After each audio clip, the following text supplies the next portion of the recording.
ಇಂದಿರಾಜಿ ಗಲಾಟೆ ಅದರಿಂದ ಅಂತರ ಕಾಯ್ದುಕೊಳ್ಳೋದ್ರಿಂದ ಪಕ್ಷಕ್ಕೆ ಅನುಕೂಲವ ನಷ್ಟವ ಹೇಗೆ ಸರ್? ನಾವಿಲ್ಲಿ ಅಂತರ ಇಲ್ಲಿ ಕಾಯ್ಕೊಂಡಿಲ್ಲ. ನಾವು ರಾಮನ ಭಕ್ತರೇ, ನಾವು ಆಂಜನೇಯನ ಭಕ್ತರೇ. ಆದರೆ ಇವರು ಅದನ್ನು ರಾಜಕೀಕರಣ ಮಾಡ್ತಾ ಇದ್ದಾರೆ.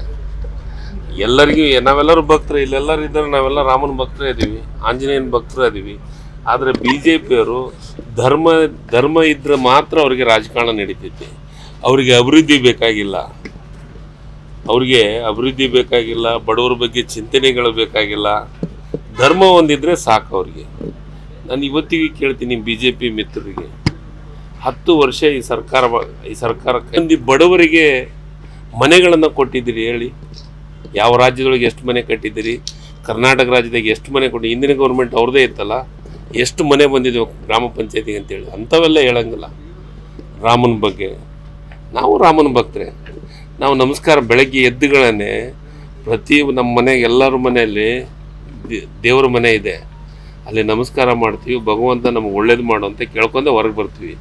ಆದರೆ ಇವ್ರ ವಿಚಾರ ಪೂರ ಬೀದಿಗೆ ನಿಂತು ರಾಮನ ಕಟ್ಟಿಕೊಂಡು ರಾಜಕಾರಣ ಮಾಡೋಂಥ ಕೆಲಸ ನಾವು ಮಾಡಂಗಿಲ್ಲ.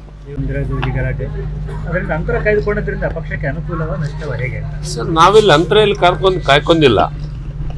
ನಾವು ರಾಮನ ಭಕ್ತರೇ, ನಾವು ಆಂಜನೇಯನ ಭಕ್ತರೇ. ಆದರೆ ಇವರು ಅದನ್ನು ರಾಜಕೀಕರಣ ಮಾಡ್ತಾ ಇದ್ದಾರೆ. ಎಲ್ಲರಿಗೂ ನಾವೆಲ್ಲರೂ ಭಕ್ತರು, ಇಲ್ಲೆಲ್ಲರೂ ಇದ್ದಾರೆ, ನಾವೆಲ್ಲ ರಾಮನ ಭಕ್ತರೇ ಇದ್ದೀವಿ, ಆಂಜನೇಯನ ಭಕ್ತರೇ ಇದ್ದೀವಿ. ಆದರೆ BJPಯವರು ಧರ್ಮ ಇದ್ರೆ ಮಾತ್ರ ಅವರಿಗೆ ರಾಜಕಾರಣ ನಡೀತೈತಿ. ಅವರಿಗೆ ಅಭಿವೃದ್ಧಿ ಬೇಕಾಗಿಲ್ಲ, ಬಡವರ ಬಗ್ಗೆ ಚಿಂತನೆಗಳು ಬೇಕಾಗಿಲ್ಲ.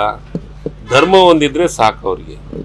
ನಾನು ಇವತ್ತಿಗೆ ಕೇಳ್ತೀನಿ BJP ಮಿತ್ರರಿಗೆ, 10 ವರ್ಷ ಈ ಸರ್ಕಾರ ಬಡವರಿಗೆ ಮನೆಗಳನ್ನು ಕೊಟ್ಟಿದ್ದೀರಿ ಹೇಳಿ? ಯಾವ ರಾಜ್ಯದೊಳಗೆ ಎಷ್ಟು ಮನೆ ಕಟ್ಟಿದ್ದೀರಿ? ಕರ್ನಾಟಕ ರಾಜ್ಯದಾಗ ಎಷ್ಟು ಮನೆ ಕೊಟ್ಟು? ಹಿಂದಿನ ಗೌರ್ಮೆಂಟ್ ಅವ್ರದ್ದೇ ಇತ್ತಲ್ಲ, ಎಷ್ಟು ಮನೆ ಬಂದಿದೆ ಗ್ರಾಮ ಪಂಚಾಯತಿಗೆ ಅಂತೇಳಿ? ಅಂಥವೆಲ್ಲ ಹೇಳಂಗಿಲ್ಲ. ರಾಮನ ಬಗ್ಗೆ ನಾವು ರಾಮನ ಭಕ್ತರೇ. ನಾವು ನಮಸ್ಕಾರ ಬೆಳಗ್ಗೆ ಎದ್ದುಗಳನ್ನೇ ಪ್ರತಿ ನಮ್ಮ ಮನೆಗೆ ಎಲ್ಲರ ಮನೆಯಲ್ಲಿ ದೇವರ ಮನೆ ಇದೆ, ಅಲ್ಲಿ ನಮಸ್ಕಾರ ಮಾಡ್ತೀವಿ. ಭಗವಂತ ನಮಗೆ ಒಳ್ಳೇದು ಮಾಡು ಅಂತ ಕೇಳ್ಕೊಂಡೆ ಹೊರಗೆ ಬರ್ತೀವಿ.